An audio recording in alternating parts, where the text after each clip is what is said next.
एक बार फिर पढ़ के सुनाती हूँ, सब लोग लिख लें, फिर से मिला लें।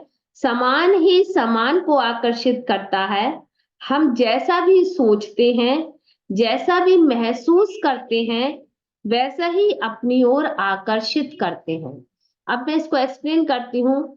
समान ही समान को, आप हैंगी, आप कहीं घूमने गई, फिरने गई, किसी से घर गई, मिलने गई, और आपको केवल अपने ही जैसे लोग दिखें, बिल्कुल अपने ही जैसे, अरे इसके अंदर तो पूरी मेरी जैसी क्वालिटी है, जैसे मैं चाहती हूँ वैसी सखी मिल गई, मुझे सहेली मिल गई, तो आपकी वो जल्दी सहेली बन जाएगी ना। क्यों? क्योंकि उसके अंदर सारी क्वालिटी आप जैसी है, तो आपको उसने आकर्षित किया उसकी क्वालिटी ने। क्यों? क्योंकि वो आपके समान ही है, इसलिए उसने आपको अपनी ओर आकर्षित किया। और यदि आपको कोई आपके पास आता है कि आप मुझे बहुत अच्छी लगती हैं और आप मेरी सहेली बन जाइए, तो यानी उसने आपको क्यों आकर्षित किया, आपने उसको, क्योंकि आप उसके समान हैं, इसलिए उसने आपको अपनी ओर आकर्षित किया। तो हमें वही व्यक्ति हमें आकर्षित करेगा जो हमारे जैसा होगा। दूसरे हमें देख के निकल जाएंगे, हमसे बात नहीं करेंगे, लेकिन हमसे बात वही करेगा जो हमारे समान होगा, या जिससे हमारा लॉ ऑफ गॉड जैसा कनेक्शन होगा, पुराने समय का कनेक्शन होगा, वो हम उसकी तरफ आकर्षित होंगे। हमें कोई भी ऐसे ही नहीं मिल जाता इस दुनिया में। सब ईश्वर की पहले से ही सोची समझी शक्तियां रहती हैं, जो हमें यहाँ पर मिलती हैं। तो हमें सबसे पहले सीखना है कि हमें जहां पर भी हम जाएं, जिससे भी मिलें, वो उसको मिलने का कोई तो कारण होगा। तो एक आपने भजन सुना होगा ना, कोई तो कारण होगा, एक झोली में फूल भरे हैं, एक झोली में कांटे, कोई तो कारण होगा। तो आपने देखा होगा, दो फूल एक ही डाली में खिलते हैं, लेकिन जो दो फूल होते हैं उनकी अलग अलग किस्मत होती है। दो फूल होते हैं, अलग अलग डाली में एक ही में खिलते हैं, लेकिन किस्मत अलग अलग होती है। कोई फूल दूल्हे के सेहरे पर चढ़ता है, और कोई किस पर चढ़ता है, किसी की अर्थी पर चढ़ता है। ठीक है, किस्मत जुदा जुदा। क्यों? क्योंकि वो अपने पुराने संस्कार लेके आए हैं, पुराने कर्म लेके आए हैं, इसके कारण उन्हें सब अलग अलग मिला है। सब अपनी अपनी किस्मत अलग अलग लेके आते हैं, अपने अपना व्यवहार अलग अलग रहता है, उनकी अपनी शक्तियां अलग अलग रहती हैं। तो ये सारी चीजें यदि आपके अंदर है, तभी आप किसी की ओर आकर्षित होंगे। सामान सामान को आकर्षित करता है, और हम जैसा भी सोचते हैं और जैसा भी महसूस करते हैं, वैसा ही अपनी ओर आकर्षित करते हैं।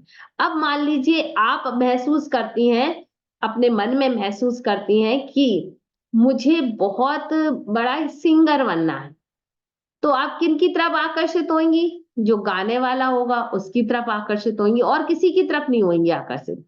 क्यों? क्योंकि आपको वैसा बनना है। और यदि आप को बनना है, बहुत बड़ा कलाकार बनना है, पेंटिंग एंटिंग करना है, तो आप पेंटर की तरफ आकर्षित होंगी। तो ये तो एक उदाहरण है, जैसा आपको बनना है आप उसी उन्हीं तरह के लोगों से आकर्षित होंगी। जैसे मान लीजिए आपने सोचा कि अरे मेरे को वजन बढ़ रहा है, मुझे फिट होना है, एक्सरसाइज करनी चाहिए, मुझे कोई अच्छा व्यक्ति मिल जाए जो बढ़िया से मुझे सिखा सके। फिर आप उसको ढूंढेंगी, ढूंढेंगी ना, और ऐसे ऐसे लोगों को ढूंढेंगी, ऐसे ऐसे लोगों की तरफ आकर्षित होंगी। क्यों? क्योंकि आपने अंदर से महसूस किया है कि मुझे ये करना है, तो आपको वैसे ही लोगों को आप क्या करेंगी, अपनी लाइफ में महसूस करेंगी।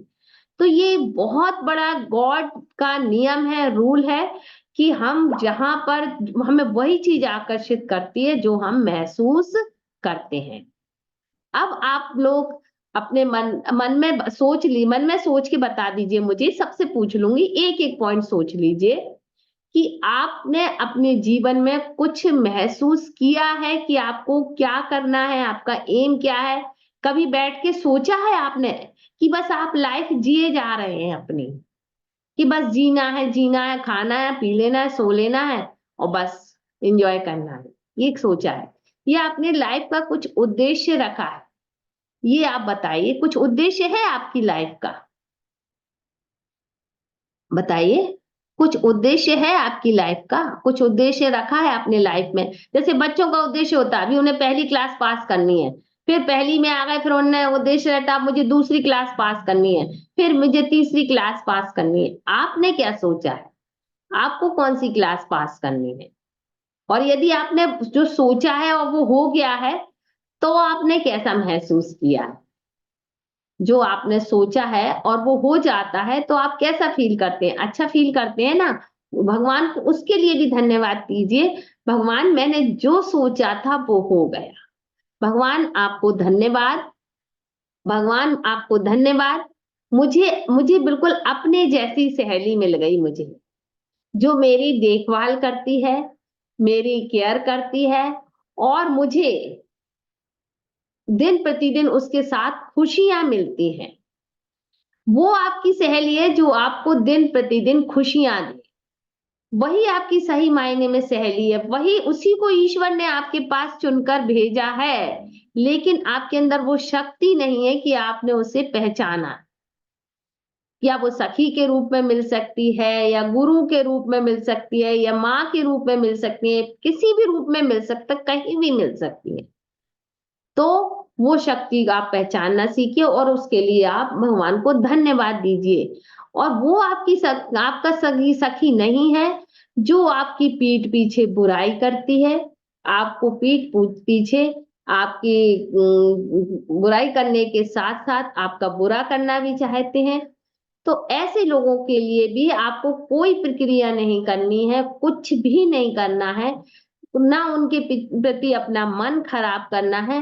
बस आपको धन्यवाद करना है कि भगवान, ये बुराई के रूप में भी आज मुझे रास्ता दिखा रही है, बुराई के रूप में भी आज मुझे रास्ता दिखा रही है।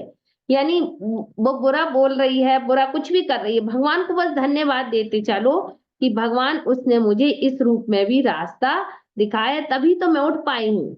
और बहुत लोग क्या करते हैं, कोई अगर बुराई करता रहता है तो उसको गलत समझ लेते हैं। बिल्कुल गलत मत समझिए, कई तरह से हम उठते हैं, कई तरह से बुराई करने वाले ही तो उठाते हैं। गुरुजी, एक बार आपने कबीर जी का भी पढ़ा था, जो आपकी बुराई करे उसको अपने घर में ही बसा लो, ताकि आपको अपनी कमियां पता चल सके कि आप में क्या कमियां हैं।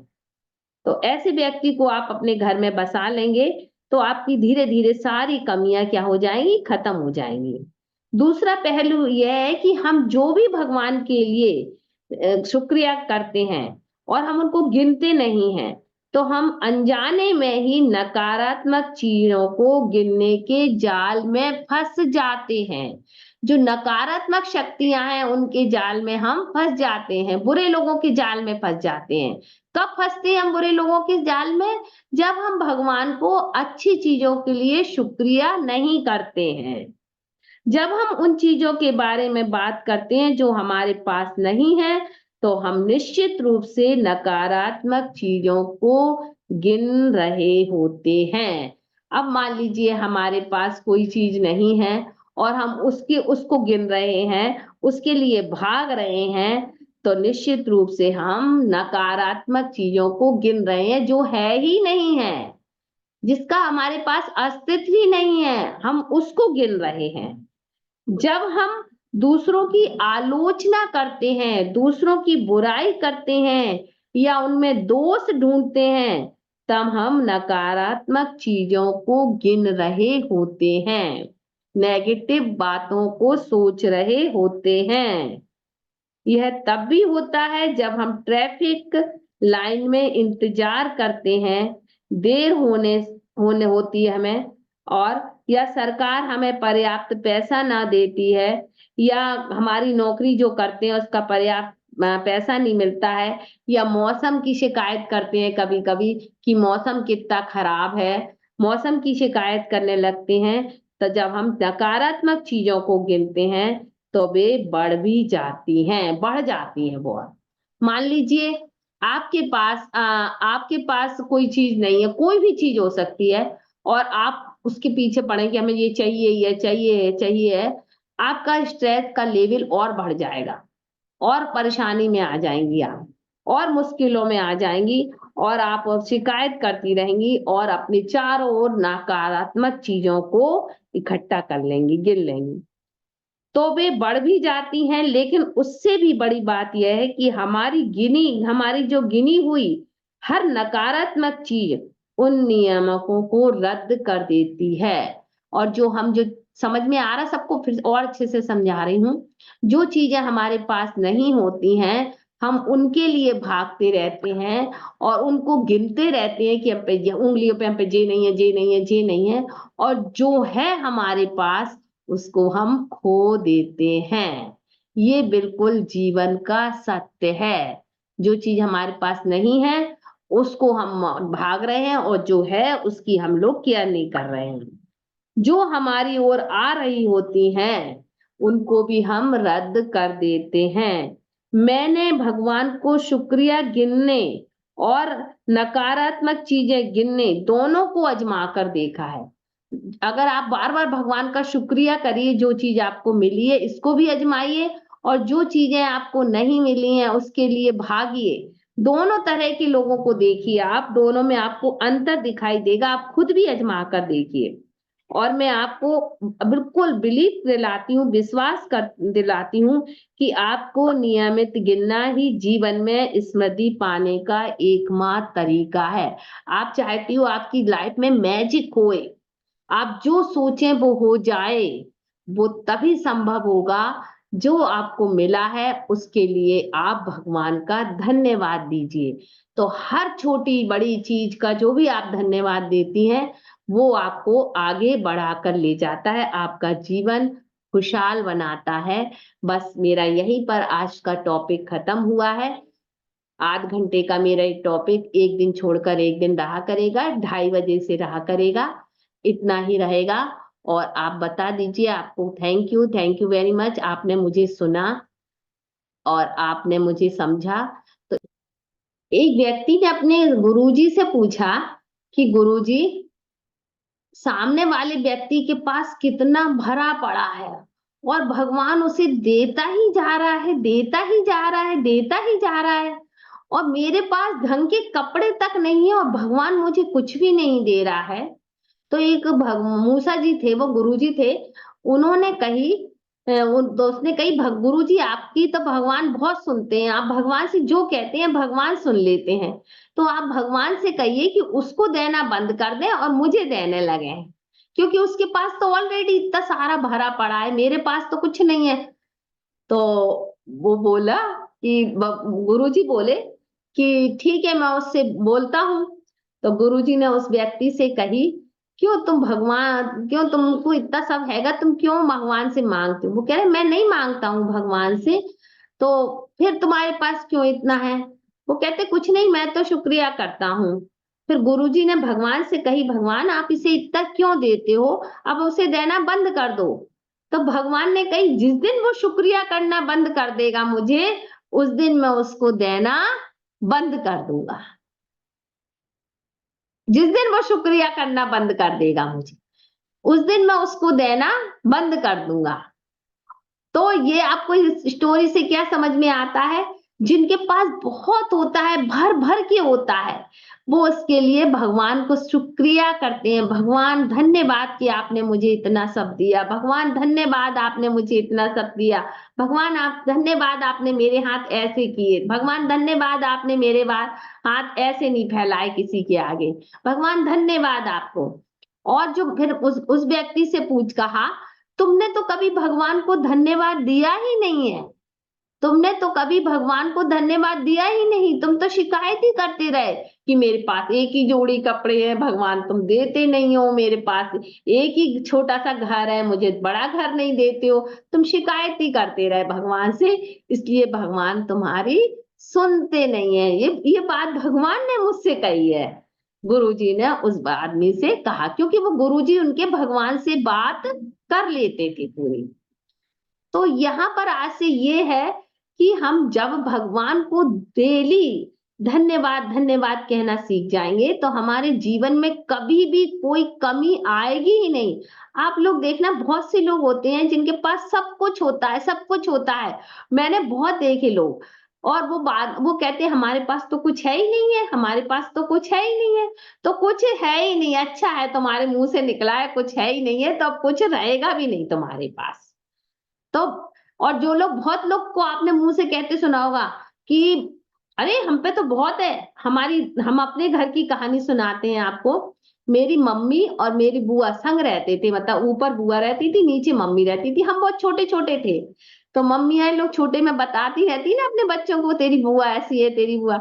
तो मेरी मम्मी बोलती थी, अरे तेरी बुआ को बहुत घमंड है, हमेशा बोलती रहती, मेरे पास तो भरा पड़ा है, मेरे पास तो भरा पड़ा है, मेरे पास तो बहुत सारा है, मेरे पास तो बहुत है, बहुत है, बहुत घमंड है उसे।